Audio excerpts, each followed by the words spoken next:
Bom dia a todos, sejam bem-vindos a mais um direto deste meu canal. Hoje será uma edição, pelo menos a parte da manhã, relativamente curta, no que diz respeito ao tema que há a analisar e que decidi criar este direto de forma excepcional, já por causa da temática que está aqui inerente a este mesmo direto e que tem sido um dos temas quentes desde domingo, que não é só a questão da adesão da Finlândia à NATO, é também as eleições legislativas na Finlândia. Começando por olhar um pouco para os dois temas, mas sobretudo para aquele movimento ou aquele evento que claramente antecedeu, eu gostaria desde já de frisar que, com base nestes resultados eleitorais, nós passámos a ter um parlamento finlandês com a representação de 10 partidos diferentes. O que significa desde já uma de várias coisas. É a importância da representatividade na política finlandesa, porque temos diversas sensibilidades representadas no Parlamento, alguns com números de deputados que podem ser suficientemente interessantes para poderem obter, de alguma forma, algum poder de decisão junto das negociações com um futuro governo. Acontece que nós falamos do Parlamento finlandês que tem 200 assentos, para que um partido possa obter a maioria absoluta e ter assim, um controle do Parlamento na Finlândia, é preciso que tenha pelo menos 101 deputados. Essa situação não acontecia na legislatura anterior, essa situação também acaba por não se verificar na legislatura presente. O que é que isto significa? Isto significa, desde logo, que é necessário que o partido que vença as eleições que consiga formar acordos com outros partidos minoritários de modo a conseguir ter uma governação relativamente estável na Finlândia. Assim sucedia, por exemplo, com o Partido Social Democrata, que é o partido que era, de facto, liderado pela ainda primeira-ministra Sanna Marin, que todos nós conhecemos, sobretudo nos últimos tempos tem estado muito habituada a aparecer um pouco por todas as peças mais mediáticas e também jornalísticas relacionadas com a Finlândia. Tem sempre um discurso muito incisivo, mas a verdade é que acabou por ser, de certa forma, penalizada não só pelo conjunto de decisões que tem tomado na política com a Ucrânia, como também quanto ao conjunto de decisões que tem tomado em termos de migratórios. Eu recordo que, apesar de ser um Partido Social Democrata, na Finlândia, o Partido Social Democrata não é um partido de direita. Na verdade, só em Portugal é que um partido com a designação de social-democrata é um partido de direita ou de centro-direita. A social-democracia tem, na sua gênese, está associado um conjunto de políticas de esquerda que variam um pouco daquela que é a matriz ideológica socialista pura, como nós a conhecemos. Portanto, o socialismo puro é visto como um partido de esquerda tradicional, não é sequer visto como um partido necessariamente de esquerda-centro. Apenas em Portugal é que um partido social-democrata é associado à ideologia de direita, e não é por acaso que o PSD pertence ao grupo de partidos representados no Parlamento Europeu, pertence ao Partido Popular e não pertence a qualquer outro tipo de partido que se possa naturalmente, ou pelo menos não pretenda aos socialistas, não pertence aos socialistas europeus, como aliás se verifica com os restantes partidos da social-democracia. Portanto, na verdade, este Partido Social-Democrata da Finlândia é, isso sim, um partido equiparável àquele que é o Partido Socialista, mais ou menos, em Portugal. Claro que estas comparações nunca podem ser feitas de forma quase automática, quase como se fosse com uma folha a papel químico, não se pode tirar a papel químico, aquele conjunto de características que existem de um Partido Socialista e colocar e estampar aqui num Partido Social Democrata e vice-versa, mas para vocês conseguirem perceber a realidade. O que é que se passa neste momento na Finlândia? Eu já vi várias pessoas a tentarem contornar um pouco estes resultados que Sanna Marin acabou por ter, no sentido de que, afinal, o Partido Social Democrata, até o Partido de Sanna Marin, até aumentou o número de votos, é verdade, e até aumentou o número de lugares no Parlamento, é também verdade.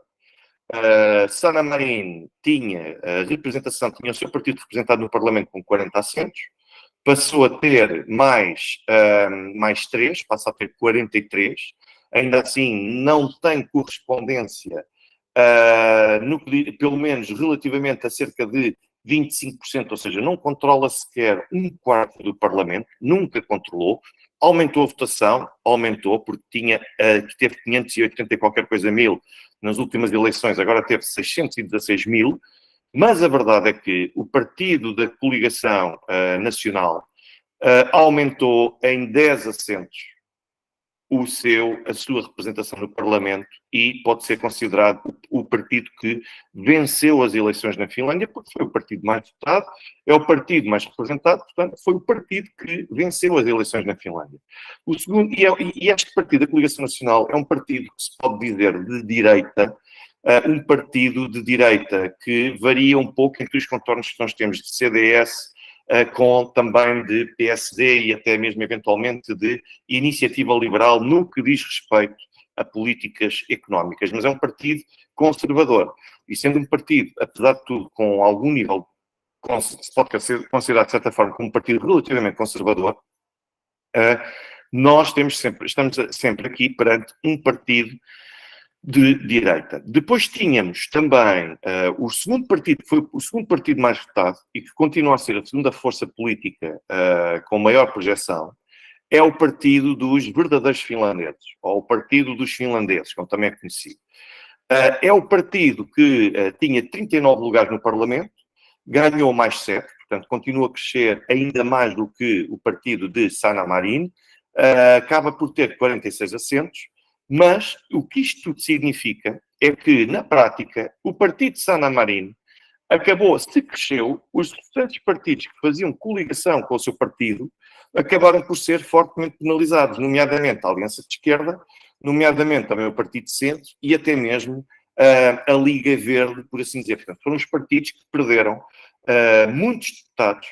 E o que é que isto significa? Que, um pouco a exemplo daquilo que se verificou em Portugal, com a famosa geringonça, em que os partidos que na altura deram cobertura e apoio à geringonça no Parlamento e ao Partido Socialista acabaram por ser penalizados nas eleições seguintes. E houve uma tendencial concentração de voto no partido, basicamente, que era o partido que efetivamente governava e que dispunha a esmagadora maioria das regras, do que propriamente estar a fazer uma aposta num conjunto de partidos que depois aquilo que faziam era dar cobertura às políticas do partido que dominava o governo. E aqui passou-se exatamente a mesma coisa. Portanto, em vez de estarem a votar em partidos menores, mas que na verdade aquilo que faziam era dar cobertura às ações do Partido Social Democrata finlandês, aquilo que se entende que vários eleitores entenderam fazer foi de votar diretamente no partido principal. Ainda assim, porque é que isto acaba por ser, uma vez mais, uma derrota? Porque o número de votos que esta coligação perdeu, o número de deputados e o número de votos que esta coligação no seu todo perdeu, acaba por ser muito maior do que aqueles que o Partido Social Democrata acabou por ganhar. Para vocês terem noção, só o Partido Centro, a Aliança Esquerda e a Liga Verde, estes três partidos juntos perderam 20 deputados. Perdendo 20 deputados, se o Partido Social Democrata da Finlândia cresceu apenas 3 deputados, isto demonstra claramente que os eleitores decidiram separar-se e deixar de votar neste tipo de partidos e nesta coligação de esquerda como um todo.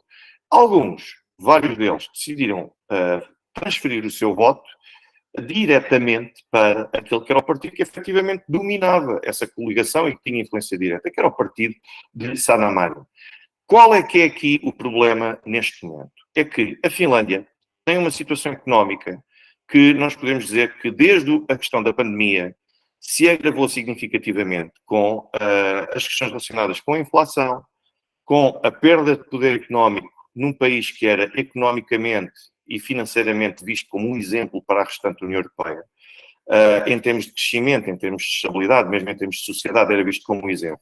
E aquilo que se passa, basicamente, é que a Finlândia, desde a pandemia, começou a sentir algumas dificuldades. Claro que, quando um país está em boas condições, essas dificuldades não se sentem logo no momento, começam a fazer-se sentir no médio e no longo prazo. E é isso que a Finlândia começa a sentir ao longo do último ano. Sendo que o início da operação militar especial da Rússia na Ucrânia veio trazer um desafio demasiado forte e significativo para o governo e para os cofres finlandeses. Porque, não bastando a situação da pandemia, com esta aproximação à NATO e com a ajuda incondicional que a Finlândia está a dar à Ucrânia, isto significou que a Finlândia teve de fazer um esforço adicional do ponto de vista financeiro para conseguir patrocinar o reforço do armamento, o reforço da sua capacidade militar, por assim dizer, quer em termos defensivos, quer também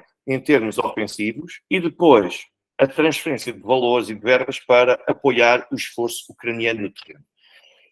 Isto veio causar e vai colocar a situação económica da Finlândia numa situação que ainda não é crítica, mas que já começa a fazer alguma pressão ao poder político de Helsínquia, e a primeira-ministra Sanna Marin tinha vindo a senti-lo, porque isto exige propriamente reforçar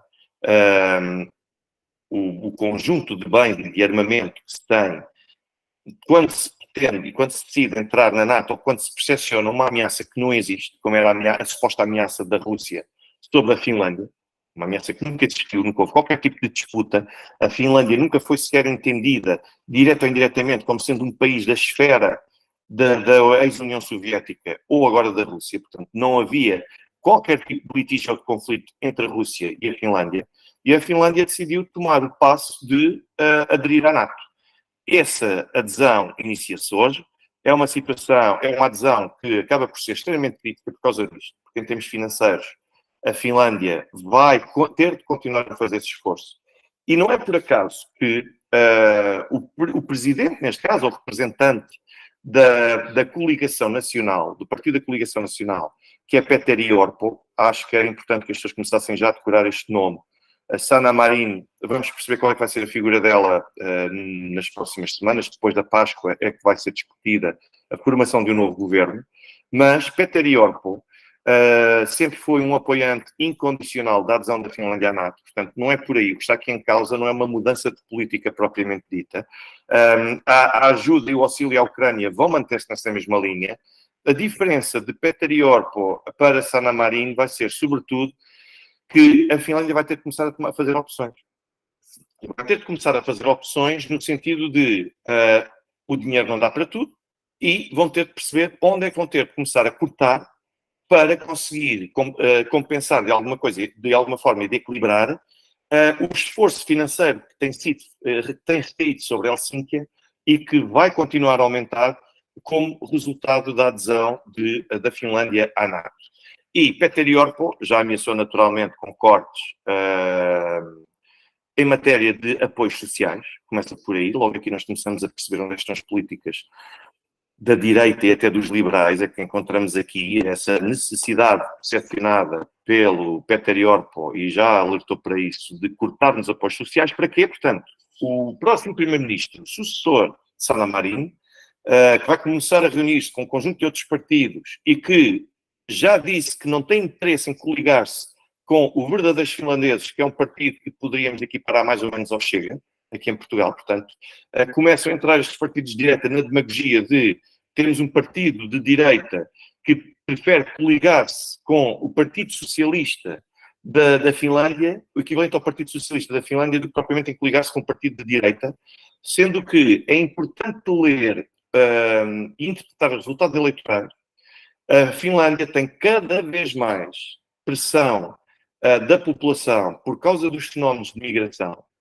Eu vejo também, não digo diariamente, mas com alguma frequência, as notícias daquilo que se passa na Finlândia e são sucessivos os relatos de ações cometidas por imigrantes e a forma como têm acesso os imigrantes, até mesmo refugiados, como têm vindo a assumir um papel central no discurso político, quer de organizações civis, quer também por parte de alguns partidos políticos, sobre a necessidade de combater os fenómenos migratórios e a entrada de imigrantes na Finlândia, pelo menos de uma forma quase incondicional. E não é por acaso também que este partido do Verdadeiros Finlandeses aumentou significativamente a sua representação no Parlamento, portanto, representam neste momento perto de, são 20% do total de partidos, ficou apenas a 2 lugares de vencer as eleições, ficou a 23 mil votos de vencer as eleições, portanto, não é muito. Percebe-se quando essa diferença existia de uma forma mais expressiva nas eleições anteriores, embora já fosse o segundo partido mais votado. Mas é preciso interpretar estes resultados. E quando nós temos um Peter Orpo que não só quer dar continuidade àquela que foi a linha de governação de Sanna Marin, mas que depois pretende apostar ainda mais em aspectos relacionados com o reforço do armamento e do compromisso com a NATO e, ao mesmo tempo, cortar nos apoios sociais, nós percebemos que se Peter Orpo quiser continuar, quiser fazer alguma espécie de coligação com Sanna Marin, seria sempre muito mais fácil, na medida em que depois poderia bastar incluir também nesse acordo de coligação um partido com menor representatividade, mas a verdade é que nós temos aqui um partido de direita que aceita coligar-se com de esquerda, o que implica que terá de fazer bastantes cedências. Portanto, nós teríamos aqui um governo central na Finlândia, mas em que o partido que venceu as eleições teria de fazer cedências num conjunto de aspectos nucleares daquela que é a sua política para conseguir ter capacidade de formar um governo de coligação. Porquê? Porque não aceita coligar-se com o partido de direita pura, que é o segundo partido mais votado do país. Portanto, não quer fazer isso. Ou seja, isto logo permite-nos interpretar, permite-nos fazer aqui uma espécie de prognóstico de que vai ser muito complicado a Peter Orpo conseguir inverter esta situação atual e conseguir demarcar-se daquela que foi a política de Sanna Marin.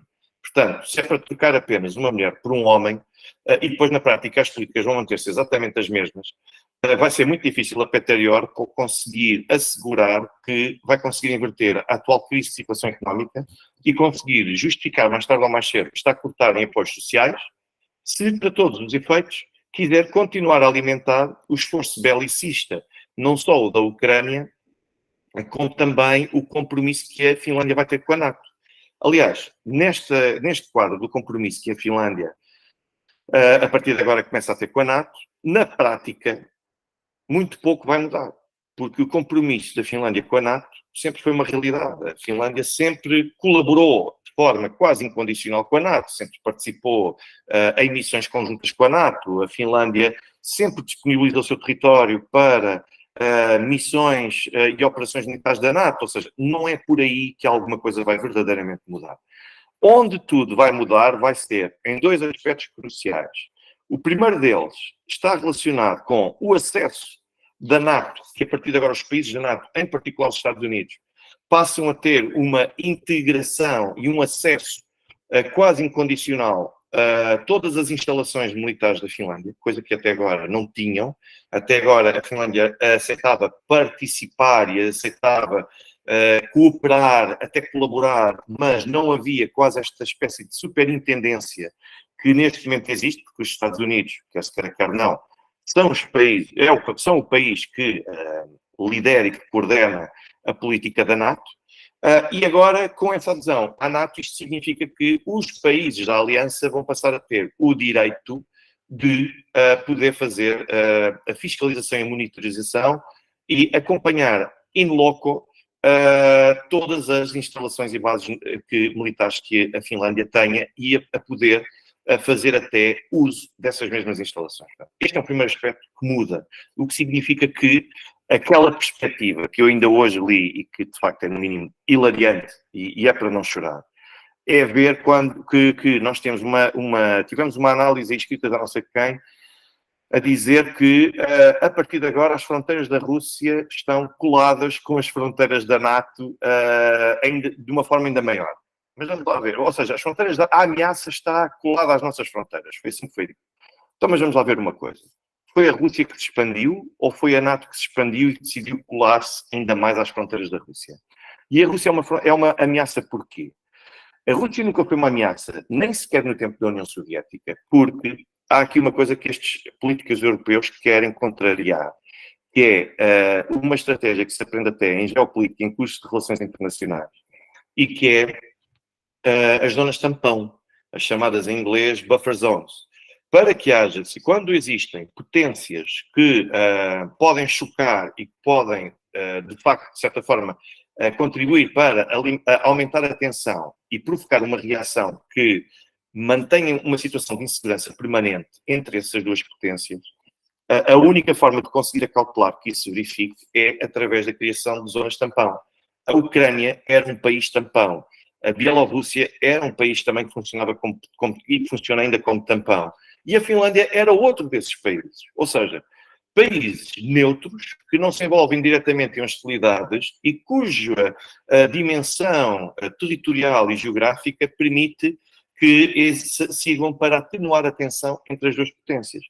Se a Finlândia renuncia, porque isso é que mesmo durante a era da União Soviética, não havia qualquer tipo de ambição por parte da União Soviética de poder conquistar ou recuperar território, sendo que a Finlândia nunca foi um país, um Estado-membro da NATO.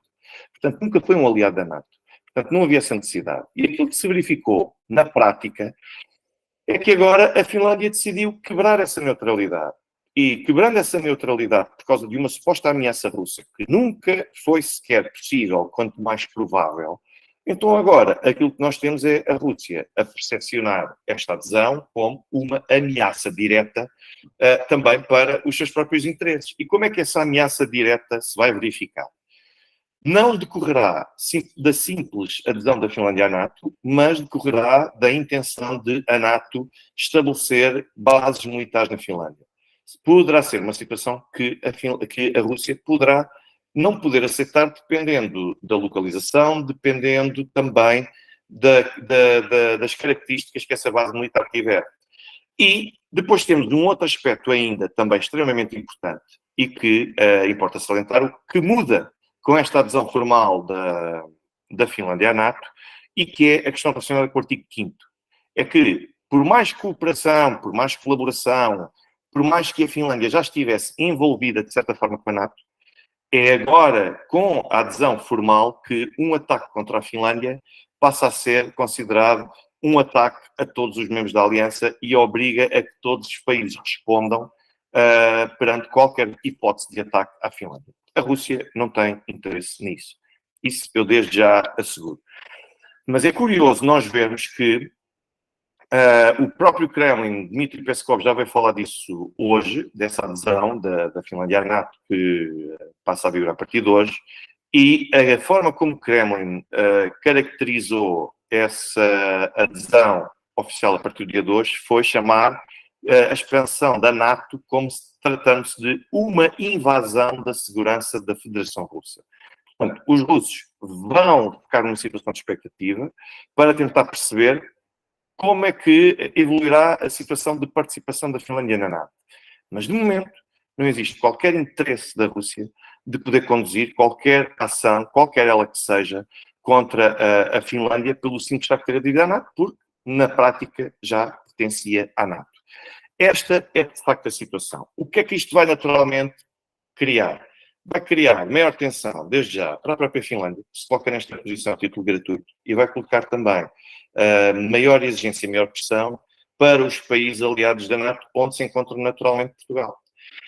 Porque, para todos os efeitos, ainda hoje nós tivemos também uma outra notícia que foi partilhada, foi publicada pela imprensa russa. O ministro da Defesa russo, Sergei Shoigu, já veio dizer que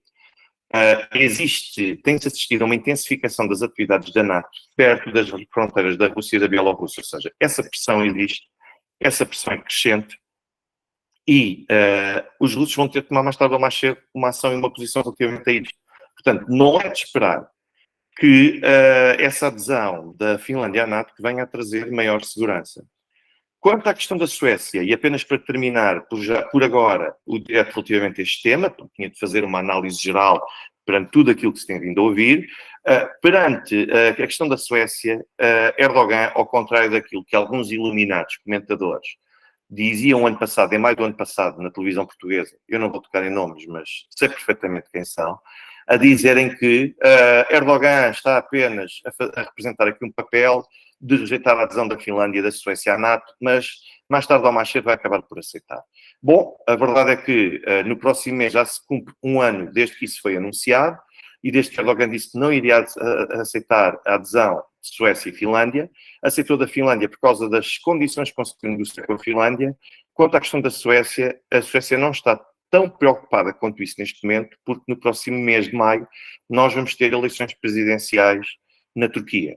E havendo uma mudança, como as sondagens estão a indicar, de substituição de Erdogan por Kılıçdaroğlu, que será aquele que é o que está melhor posicionado nas sondagens neste momento e destacado face a Erdogan, isto significa que, sendo um candidato considerado como pró-União Europeia, socialista, muito mais próximo do Ocidente, que à partida poderá não impor condições para que a Suécia adira à NATO. Ou seja, neste momento, a adesão da Suécia está como que em banho-maria, à espera de ver como é que vai evoluir, para estar mais dependente até da situação, de como evolua a situação nas presidenciais da Turquia.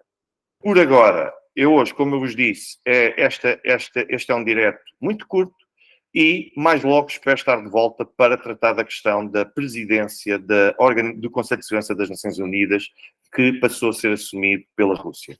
Eu agradeço desde já a vossa atenção, agradeço a todos aqueles que têm feito os contributos financeiros através do YouTube, através do Revolut, do MBWay, através também do PayPal.